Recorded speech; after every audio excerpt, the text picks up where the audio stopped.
Alright, welcome back to the SuperCoach Enough channel. In this video we're doing the round 27 preview, so the last preview for the 2023 season. In saying that, there's not a great deal to preview. As I'm sure you're all aware, there's been absolute carnage with our teams. You know, the Broncos, the Storm and the Warriors all essentially naming their reserve grade teams this week. Injuries, suspensions, the whole lot. So I thought we'd just have a quick look at some of the carnage. So I've currently got the top 10 trade outs, and as you can see, they're all gun players that aren't playing this week for different reasons. So all obviously very uh, simple trade out candidates. And I guess just looking at the number of trades as well sort of suggests that there's not a lot of trades going around. You know, Kalen Ponga, the most popular at 3,000, and that accounts for 18% of trades. So most of us have run out. We're just hanging on by the skin of our teeth, essentially. Excuse me. But in terms of the trade-ins, there's some really obvious ones that I think are quite good. Tino, absolutely. I think he should be the number one most traded in asset. We don't have Fanua Blake. We don't have Payne Haas. He's playing against the Bulldogs, who just let front rowers through the front door for tries. You know, he could go absolutely mental this week. Scott Drinkwater, I think he seems like the obvious fullback candidate given his scoring throughout the year. But he is playing against Penrith in Penrith. And Penrith have named a pretty full strength squad. So I'd actually go more for number 6 there, James Tedesco. Honestly think the Roosters will do South on Friday night. And try to push their way into the 8.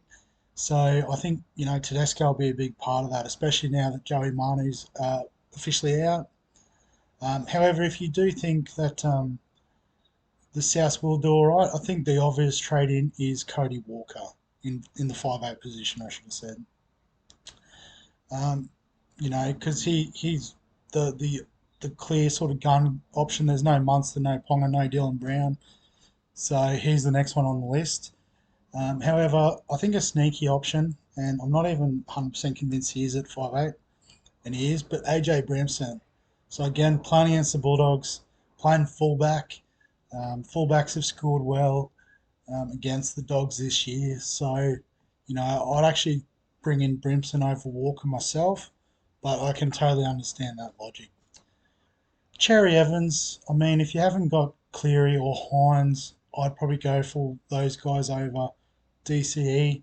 He does have the nice matchup against West, admittedly, but I just think, those other guys, they'll score just as well with less chance of variability. The Tigers might put up a bit of a fight and limit DCE's upside. Ryan Pappenhausen, I guess the fact that he's back playing fullback and you probably have 950 to spend trading out 2 guns, but again, I probably prefer Tedesco.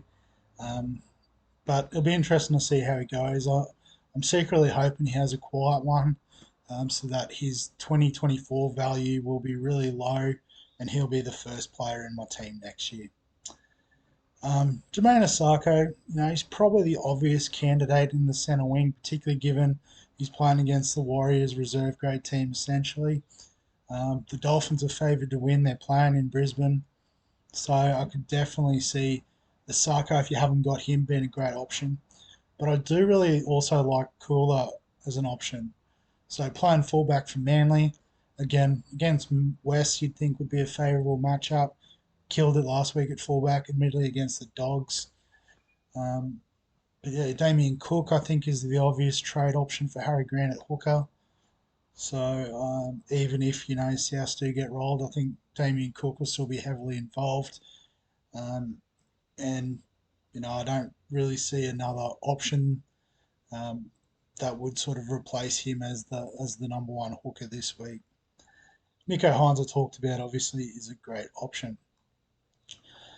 But I guess just to wrap up, looking at captains and vice captains, so Cleary is the favoured captain option, playing against North Queensland at Penrith. I think it's a good matchup for him. David Fafita at number 2. Obviously, against the Bulldogs, he's a beast. He could go massive. Nico Hines, obviously, if you're not going with Cleary, he's the next best halfback option. Drinkwater, I've sort of talked about. I wouldn't be too keen on. A few people have given up clearly and not changed their captain yet from Ponga. A few people probably had Manu, assuming he was playing this week, but he is out this week. Although a lot of that would have been from last week, I suppose, having him as the captain option at fullback. Um, Jermaine Osako is a nice pod option. Cherry Evans and Cody Walker, Tedesco. Okay. But I did skip over my option there, Big Tino, and it's the same conversation as with Dave Fafita. I'm backing him to score a try. If I had any money in the betting account, it'd be the Gold Coast Titans into Tino scoring a try. I think that's the certainty of the week. So yeah, I'm gonna. I think and at 4% in the top 1%, I'm hoping that's the point of difference captaincy option that can get me and catapult me into the top 1,000. Given that if we look at the ownership, so I did have this set before, but you can see there's quite a few players that are missing in action this week. So Harry Grant, pretty much everyone's got, is out. Ponga, 9 out of 10 people are missing him this week. Joey Manu, 75%. Payne Haas, 75, you might as well say. Munster, 70. Tohu Harris, 70. Ruben Garrick, 65. So CNK, 50. Fanua Blake, essentially 50. John Bateman was 45% owned. He's out. DWZ, 42% owned.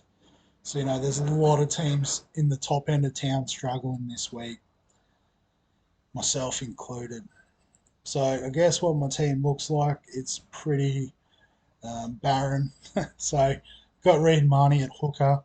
A lot of defensive work there, but obviously the attacking upside will be limited because the Dogs are just absolutely cooked. Tino's my captain. You could go for Feeder. I wouldn't begrudge you. I just think, Tino's been my guy for most of the year. And he's that point of difference player that I'm willing to go for in this last round. Joe Tarpany's playing against the Sharks. So, they'll be up for a big one. I think there'll be a home semi-final on the line. So, and with Corey Horsburgh missing, I'm pretty sure. I forgot to actually check that, but I'm pretty sure he's out. Let's have a look. Yep, suspended. So you'd imagine Tarpany will try to pick up some of that workload that Horsburgh gets through with his big minutes. Dave Fafita, yeah, absolutely get him in. Brenton Nikora has been great all season. Um, hopefully he's got one more game in him against the Raiders. Kalal Matangi, he sort of hasn't lit it up the way I'd hoped since I brought him into the side, but I'm going to need him this week. Dan Russell's been really impressive as a rookie, and I guess having this ability to bring him in this week, an extra player playing 80 minutes, and they are playing against the Knights, so probably not the easiest matchup, but if he could tag a try or something, we'd be absolutely cheering. Nathan Clear, I've sort of gone around him for the VCC option. I mean, he'd probably be the safe VC option. Um, and yeah, it may even happen, but I'll stick with what I've got. It's a bit more point of difference this week. I'm not trying to run with the pack. It's 1K or bust. um, Other than that, nothing in the halves. I've only got Asako and Mazu in the centre wing. Munro didn't get up for a game. The rest are all injured, rested, whatever. And James Tedesco I've got as my VC. As I said, I think the Chooks are going to get up on Friday night and push for that final spot. And I think Tedesco will be a big part of that. So I'm going the pod sort of vice captain play, pod captain play. If it doesn't work out, I did say a few weeks ago, top 2K was what I was aiming for. I honestly didn't think I'd get this close to a K. But now that I'm there, it would be great to elevate into the top 1,000 for the end of the season. But yeah, we'll wrap the the round preview up there. Obviously, if you've got any comments or thoughts, please feel free to add. If you've been enjoying the SuperCoach content, remember to like the video, subscribe to the channel.